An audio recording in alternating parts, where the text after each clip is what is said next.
आशीष गांधी जी एवं महक गांधी जी, सहारनपुर। राधा वल्लभ श्री हरिवंश गुरुदेव। गुरुदेव, लाडली जी की असीम कृपा से ठोर की पहचान हो गई है। जब से आपका सत्संग सुनना शुरू किया, हृदय में दृढ़ विश्वास है कि आपका सानिध्य रहा तो श्री जी के आशीर्वाद से अपने ठोर तक पहुंच सकूंगा। गुरुदेव, हम बाहर का खाना सेवन नहीं करते, इस कारण किसी के घर या किसी समारोह में खाना ना खाएं तो संबंधी हमारे अहंकार से या अपनी प्रतिष्ठा से जोड़कर देखते हैं। पहली बात है कि हमारे संबंधी श्यामा श्याम हैं, इनसे संबंध न टूटे और चाहे सबसे टूट जाए। यहां से हमारी भक्ति प्रारंभ होती है। मीरा जी से कहा उनकी ननंद ने कि हमारे यहाँ पहले बहू को देवी पूजन प्रायः सब जगह होता है, सौभाग्य रक्षा के लिए देवी पूजन अनिवार्य है। तो उनका हमारा ऐसा सुहाग नहीं जिसमें देवी पूजा की आवश्यकता हो। वो क्या समझे महान भक्त की वाणी को, तो बहुत हट किया। और वो थी विधवा, तो उनका क्या आपने देवी पूजा नहीं की क्या? आपका सुहाग तो उजड़ गया है। बहुत बुरा लगा उनको। मीरा जी का अंदर से संबंध गिरधर से है, किसी की एक कान नहीं मानी। मेरे तो गिरधर गोपाल दूसरो न कोई। अब अगर हम लोक व्यवहार को देखते हैं, लोक व्यवहार नहीं चल पाएगा।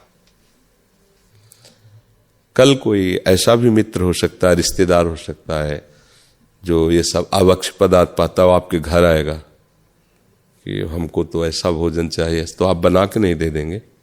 वैष्णव है, तिलक कंठी धारण की, आप ऐसा कर सकते हैं क्या? मान लो कोई आए, कह देगा आपको लाना नहीं है मैं साथ ही लाया हूं अंडा और ये सब, आप बनाइए। हम थोड़ा, भले वो दामाद हो या बहनोई हो या रिश्ते नाते, आप क्या करेंगे उस समय? नहीं, आपसे पूछते हैं आप क्या करेंगे? आप क्या उस पवित्र रसोई में अमनिया करें? आपको लगेगा इसका प्रवेश भी घर में नहीं होने देंगे, महाराज आज के बाद कभी मत आना।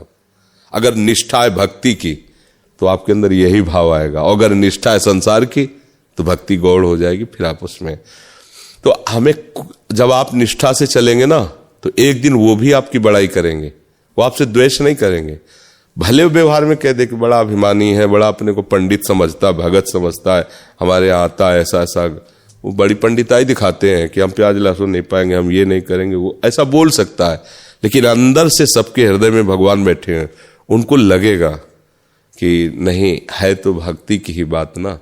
इसलिए हमें लगता है कि जहां तक हो सके तहां तक बचे अपने भोजन, क्योंकि भोजन से ही भजन की भूमिका बनती, पक्का समझ लेना। भोजन गलत हो गया तो सोचे विचारे गलत हो जाएंगे, और जब विचार ही गलत है तो आप चल कैसे पाओगे इस मार्ग में? और प्राय आजकल भजन इसीलिए नहीं हो पा रहा, विचार गलत हो गए हैं। विचार इसलिए गलत हो गए कि भोजन, नए नए बच्चे हैं, पवित्र रसोई का भोजन सुहाता नहीं उनको। आजकल चला है वो पिज्जा, वो सेमई जैसा ऐसे ऐसे करके किया जा, क्या है?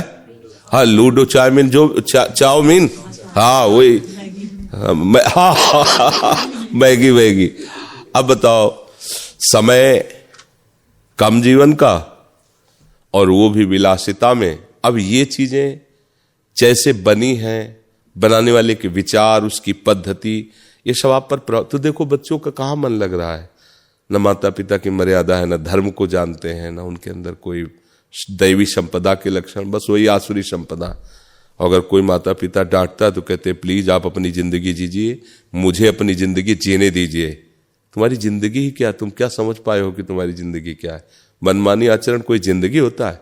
और फिर वही ऐसी जगह फंस जाते हैं कि ना रोते बनता है, ना माता पिता का कोई सहायता लेने का, क्योंकि अब कैसे सहायता ले, उन्होंने तो मना किया था, उधर चले गए। तो ये खान पान का बहुत बड़ा और बड़ी समस्या है अब खान पान की। पर भगवत प्राप्ति तो एक अलग वस्तु है ना। और रही धन संपत्ति की बात, अधर्म से धन संपत्ति कभी सुख देते नहीं, चाहे जितना कमा लो। और भक्ति करोगे, भगवान का आश्रय रखोगे, तो माना कि आपके पास सामने वाले जैसा धन नहीं, पर आप एक आनंदित रहोगे, आपका परिवार स्वस्थ रहेगा, आपकी बुद्धि स्वस्थ रहेगी। तो हमें लगता है कि ये जीवन अच्छा रहे और जीवन के बाद भी अच्छा रहे, ऐसा कार्य करना चाहिए। व्यवहार में तो ऐसा नहीं हो सकता। बहुत से दोस्त, मित्र, रिश्ते, नातेदार ऐसे जो आसुरी प्रवृत्ति के होंगे तो हम उनको राजी करने के लिए असुर भाव थोड़ी स्वीकार कर सकते हैं। तो अब ये इतना तो आपको देखना ही पड़ेगा, इतनी तो सहना ही पड़ेगा, 4 की गालियां तो सहनी पड़ेंगी। अपना मित्र जिसने प्रभु को बनाया, संसार ने उसके साथ बुरा व्यवहार किया। किसी का चरित्र पढ़ के देख लेना, जिसने जितना, देखो मीरा जी को कितना सताया गया। ऐसे निश्चल महात्मा मीरा जी को क्या अपराध था, जहर पिलाया गया, रोज उनको कष्ट दिए जाते थे। क्या क्या उनका तो चरित्र ही है। किसी भी भक्त के चरित्र को देख लीजिए तो हो सकता है आपको भी विरोध सहना पड़े, पर अपने प्यारे के लिए अगर विरोध सहना पड़े तो अमृत तुल्य है। प्यारे को छोड़कर इस मृत्यु लोक के संबंधियों की पुष्टता चाहे, ये तो मृत्यु ही है। इसलिए धैर्यवान रहो। और मुझे लगता है कोई भगवत भक्त का कुछ बिगाड़ नहीं सकता, क्योंकि भगवान उसके रक्षक होते हैं, भगवान सहायक होते हैं। महाराज श्री, जब कोई मुझसे पारिवारिक जन कुछ कहता है तो उस समय आवेश में प्रत्युत्तर निकल जाता है और संयम नहीं बन पाता, जिसके बाद मैं तुरंत एहसास भी होता है धैर्य कैसे बढ़ाऊं। नहीं तो उत्तर देना कोई नुकसान वाली बात तो नहीं है, पर उत्तर शास्त्र सम्मत और निष्ठा वाला होना चाहिए। जैसे जब हम भगवत मार्ग में चले तो हमारे परिवार के सदस्य आए तो हम कहा मार चाहे डालो, अब हम आपकी ये बात मानने वाले नहीं कि घर जाना है, हमें इसी जन्म में भगवत साक्षात्कार करना है। किसी की को, जैसे बड़े भ्राता, तो उनसे कहा जानते हो अभी तो तुम लिवाने आए हो, 4 दिन काम नहीं करेंगे ना और घर में बैठे माला चलाएंगे ना तो तुम ही कहोगे बांट दो इसको, हम नहीं खवा पाएंगे। अरे बोले बहुत ज्ञान की बातें बघारता है और अभी पिताजी को भेजते हैं, ऐसा ऐसा डांट। तो अगर हम सही अपनी निष्ठा का उत्तर देते हैं तो हमारे लिए अपराध नहीं है। अब कोई हमारे भगवान की निंदा करने लगे, चाहे घर परिवार का हो, इष्ट की निंदा करने लगे, ऐसा नहीं, बर्दाश्त नहीं हो सकता। जिस समय प्रहलाद जी सज धज करके माता ने भेजा, पिताजी को साष्टांग दंडवत किया, तो गोद में उठा लिया हिरण्यकश्यप ने, पुचकारा, माथा चुमा और कहा बेटा तुमको सबसे अच्छी चीज क्या लगती है? उनका भगवान श्री हरि की 9 प्रकार की भक्ति। उठा पटक दिया जमीन, क्योंकि हरि से वो द्वेष करते। तो फिर पिताश्री कह के नहीं, कभी प्रणाम नहीं किया और दैत्यराज कह के संबोधन किया। 5 वर्ष का बालक था प्रहलाद, दैत्यराज कह के। ये एक मति हमारी किसी के बदलने से नहीं बदी है, ये ऐसी भाव भक्ति किसी के बदलने से नहीं होती। ये स्वयं हरि ने कृपा की, महापुरुषों की चरण रज का प्रताप, और इतना भी कभी नहीं डरे। और हिरण्यकश्यप त्रिभुवन पति था। अगर हमारी भक्ति में, हमारे गुरु निष्ठा में, हमारी हरि निष्ठा में कोई हमारे परिवार का बाधा पहुंचाता है, ठीक से उत्तर दे देना, ये उसका अपमान नहीं होगा और यह हमारा आवेश भरा वचन नहीं होगा। गुरुदेव भगवान, हम दोनों पति पत्नी ब्रह्मचर्य का पालन करते हुए भगवत मार्ग में आगे बढ़ना चाहते हैं, कृपया अपना आशीर्वाद प्रदान करें। हाँ, कुछ है तो है नहीं, जब समझ में आ जाए तब ठीक मार्ग में चल दो। और इसका अहंकार न करो, इसका अहंकार भी नहीं करना। अगर काम आदि दोष आ जाते हैं तो हमें दूसरी तरफ देखना नहीं। अगर लगता है नहीं रह पाएंगे तो अपने घर में रहना है। अपने घर में वो कोई पाप नहीं लगेगा, पति पत्नी हो, पर ऐसा नहीं कि हमने पति पत्नी तो संकल्प ले लिया है, अब हमारे अंदर वेदना आ रही तो हम दूसरी तरफ देख ले, कभी ऐसा ना करें। अपनी ही पत्नी, देखो इस संसार में अगर कहीं कुछ सुखानुभूति होती है तो प्यार में होती है, प्रेम। अगर आपको जिस वस्तु से प्रेम है वही वस्तु दूसरे को दी जाए, उसको प्रेम ना हो तो सुखद नहीं लगेगी, क्योंकि सुख है नहीं। सुख है तो प्यार में है। तो कम से कम भगवान ने जो तुम्हें अर्धांगिनी बना के दिया है, आप उससे प्यार करो।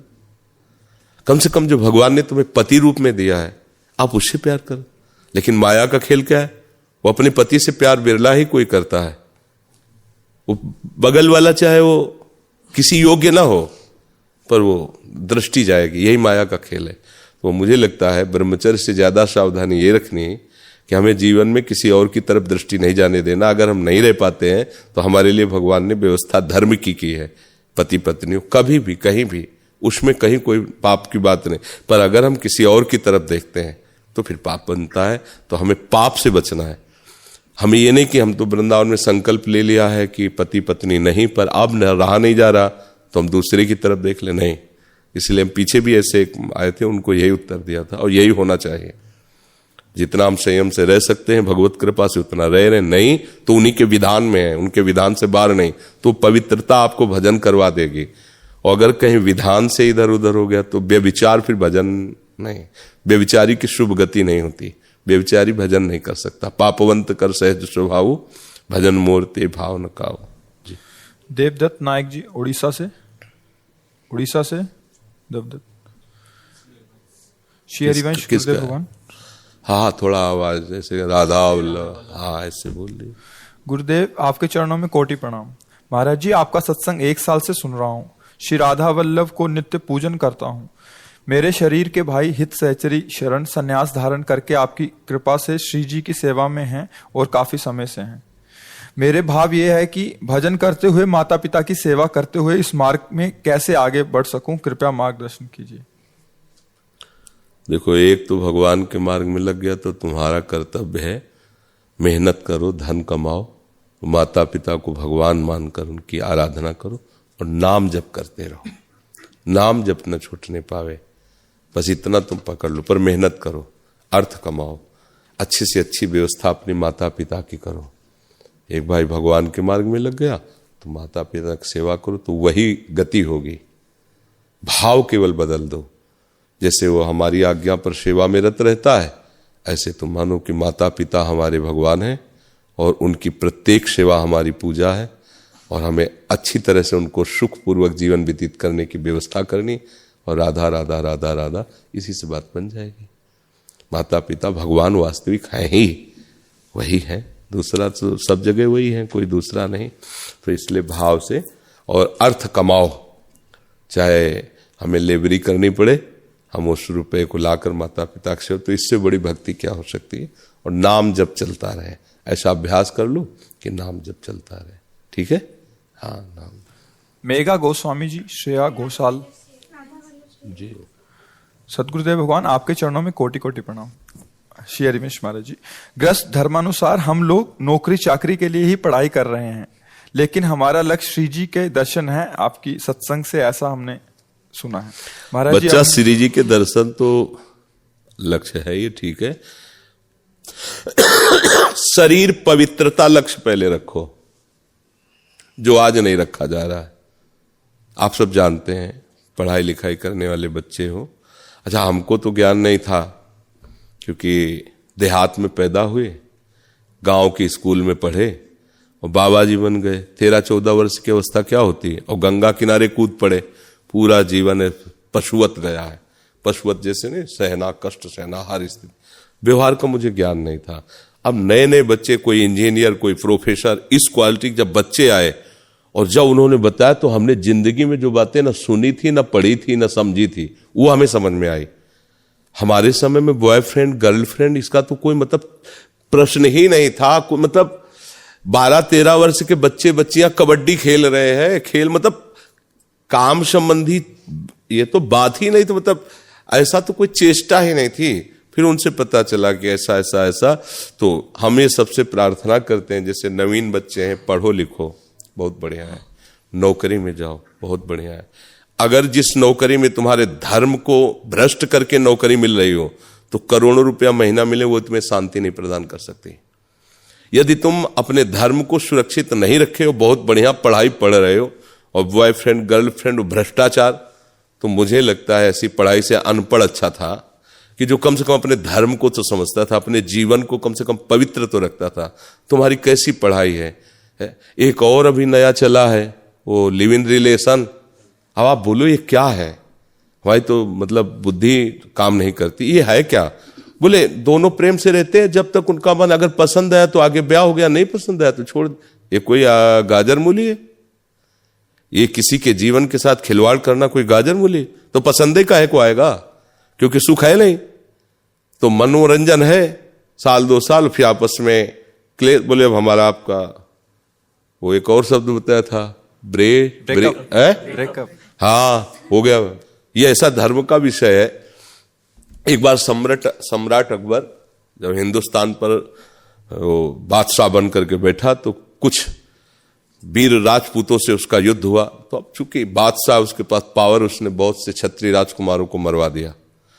रात्रि के समय सब सैनिक सो रहे थे, वो वीर भूषवा में वो वहां टहल रहा था अकबर। तो उसने देखा एक सैनिक के वेश में हर 100 का ऐसे मुंह देख रहे थे दीपक से। उसने आवाज दिया सम्राट अकबर, ए कौन है, सावधान, बिल्कुल हिलना नहीं। तो वैसे खड़े नजदीक आए, कौन हो तुम, किसके सैनिक हो?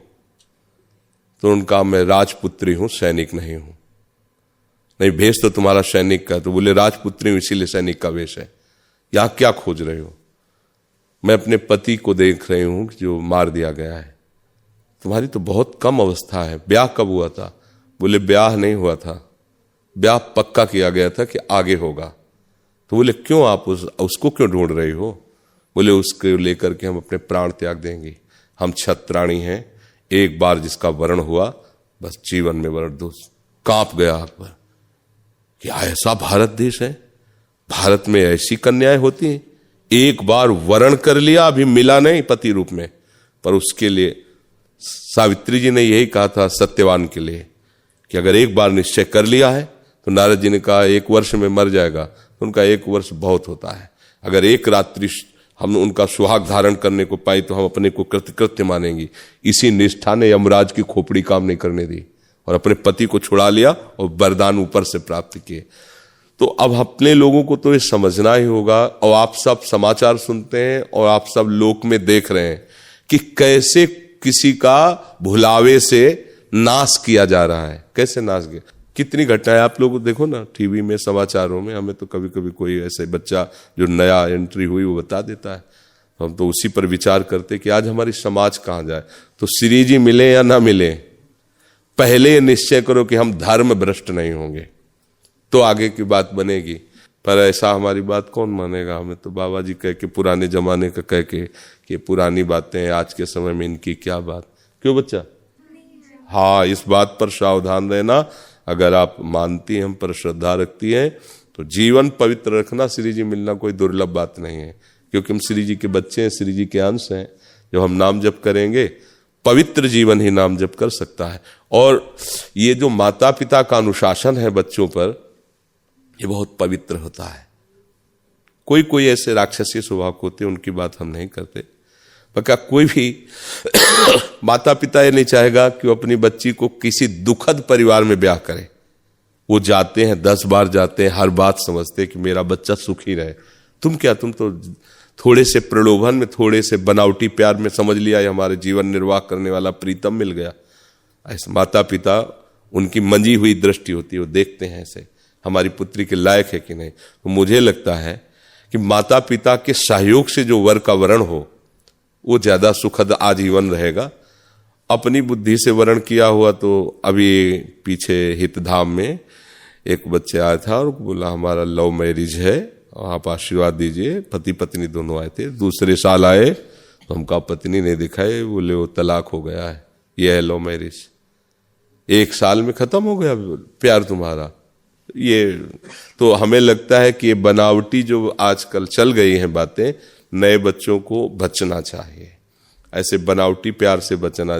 जिन माता पिता ने तुम्हें पाल पोष के बड़ा किया है, उनकी तुम्हें बात बुरी लगती हो, अगला आदमी जो अभी अभी मिला है तुमको वो प्राण प्यारा लगने लगा, और वो जो तुम्हें प्राणों से पोषित कर रहे हैं माँ पिता, वो तुम्हें दुश्मन लगने लगे, वो तुम्हारा अहित कर देंगे। पर बच्चों की समझ में नहीं आता। बच्चे कहते हैं मुझे स्वतंत्र रहने दो। स्वतंत्र वही रह सकता है जो भगवान में लीन हो चुका है। अब माया की परतंत्रता उसे परास्त नहीं कर सकती। नहीं, सबको अधीन रहना पड़ता है, कानून के अधीन, समाज के अधीन, गुरु के अधीन, शास्त्र के अधीन, और नहीं तो फिर काम क्रोध के अधीन रहना पड़ता है। अधीन तो रहना ही पाए, ये स्वतंत्रता थोड़ी है जी। सौरभ जी दिल्ली से।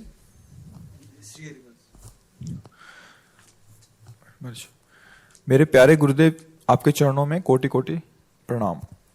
गुरुदेव, क्या किसी साधक को किसी भंडारे में अगर कोई खाता है तो इसमें हमारे भजन में कोई कमी आती है? किसी साधक, अब वो साधक गृहस्थ है या विरक्त? आप कौन सी उसकी बात कर रहे हैं? जो पाने वाला है वो गृहस्थ है कि विरक्त है? तभी तो उत्तर होगा। गृहस्थ में। है? गृहस्थ नहीं पाना चाहिए उसे। प्रश्न में अगर ऐसा लिखते कि जो साधक गृहस्थ में है उसे भंडारा पाना चाहिए कि नहीं, ऐसा लिखना चाहिए। तो जो विरक्त है, भगवद आश्रित है, अब वो चाहे भिक्षा से पेट भरे या भंडारे से, वो अलग अलग फिर स्थिति होती है।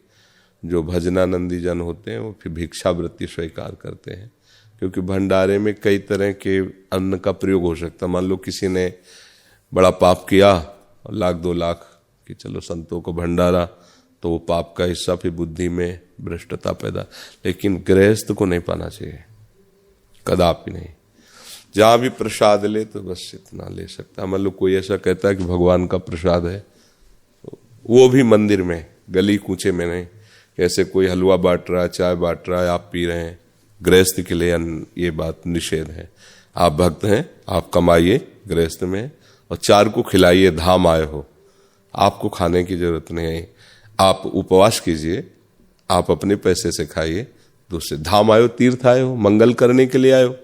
तो आप परिक्रमा में बट रही कचौड़ी पूड़ी हलवा या कहीं कुछ ऐसा बिल्कुल नहीं खाना पीना चाहिए। आप समझिए यहाँ जो हो रहा है वो दान हो रहा है। दान लेने का अधिकार आपका नहीं है, आपका दान करने का अधिकार है। आप गृहस्थ में हैं, पैसे नहीं है, मत कीजिए दान, पर लीजिए भी नहीं। आपके भरपेट भोजन पाने के नहीं है तो थोड़ा कुछ ले लीजिए, पानी पी लीजिए, 1-2 दिन वास कीजिए, चले जाइए। पर यहाँ किसी के यहाँ जैसे भंडारा हो रहा है, जाके बैठ गए, खा लें। समझ गए? कोई संशय इसमें? हाँ महाराज जी, जब साधक में प्रेम दशा आती है तो क्या वो गुरु नियम करता है या प्यारी जी को पुकारता रहता है वीरे अग्नि में? कह रहे हैं कि जब साधक में प्रेम दशा आती है तो क्या गुरु नियमों का पालन करता है? जब प्रेम स्थिति आती है तो बिना नियमों में बंधे प्रेम आता नहीं, और जब प्रेम आ जाता है तो सबका फल होता है। अब उस समय क्या होता है ये केवल प्रेमी हृदय जानता है, उसमें कोई नियम नहीं होता है। वो किस समय कौन सी दशा में पहुंच गया उसको वर्णन नहीं किया। अनिर्वचनीयम प्रेम स्वरूपम, वो वाणी से नहीं कहा जा सकता कि ऐसा ही होता है। प्रेम की दशा उस समय क्या हो जाए, किस क्षण कैसी हो जाए। अब वो बैठा है तो 20-20 घंटे बैठा ही है, और उसके सारे नियमों का फल उसे प्राप्त। जब तक इस कोटि का प्रेम न प्राप्त हो तब तक आज्ञा शास्त्र के अनुसार, गुरु के अनुसार चलना, तो वही नेम प्रेम में स्थित हो जाता है। और जब प्रेम होता है तो प्रेम का एक अपना स्वतंत्र नेम होता है। वो जब जहां जैसे चाहता है उस प्रेमी को वैसे उस रस में निमग्न रखता है। वहां ना उसका संकल्प है और न शास्त्र का शासन है। उसके अंतर में जो प्रिया प्रीतम विराजमान, प्रभु विराजमान, वो उससे स्वयं करवाते हैं। उसमें क्या करवा रहे हैं कोई नियम नहीं। उस समय रो रहा है कि हंस रहा है कि खेल रहा है कि बातें कर रहा है, ये तो प्रिया प्रीतम की उस समय की बात है। तो हम जहां हैं पहले हमें वहां से उठना सीखना है। हमें ऊपर की बात, जैसे एक प्रश्न करे भगवत प्राप्ति के बाद क्या होता है, कैसा लगता है, अब ये कोई रसगुल्ला खाने की बात थोड़ी कि कैसा लगा, तो उसको भी इतना कह सकते हो कि बड़ा मीठा लगा, ये कितना मीठा लगा, तो फिर उत्तर ये होगा खा के देख लीजिए। तो भगवत प्राप्ति जो चिदानंदमय उसके लिए उसमें क्या हो, तो ये तो सूने बुद्धि का लक्षण है। जिसमें भगवदानंद या भजन की रति नहीं हुई वो बहुत से ऐसे प्रश्न खोजता रहता है। हमें मिला है राधा नाम और आदेश मिला है निरंतर जपना, कुमार्गगामी प्रवृत्तियों से बचना। अब हमारा पूरा जीवन इसी में जाएगा, अपने आप जो आना सब आ जाएगा, सब आनंद प्रेम प्रियालाल सब आ जाए। जैसे डोरी पकड़ा दी तो पतंग अपने आप आ जाएगी, जितना खींचोगे नजदीक आती चली जाएगी।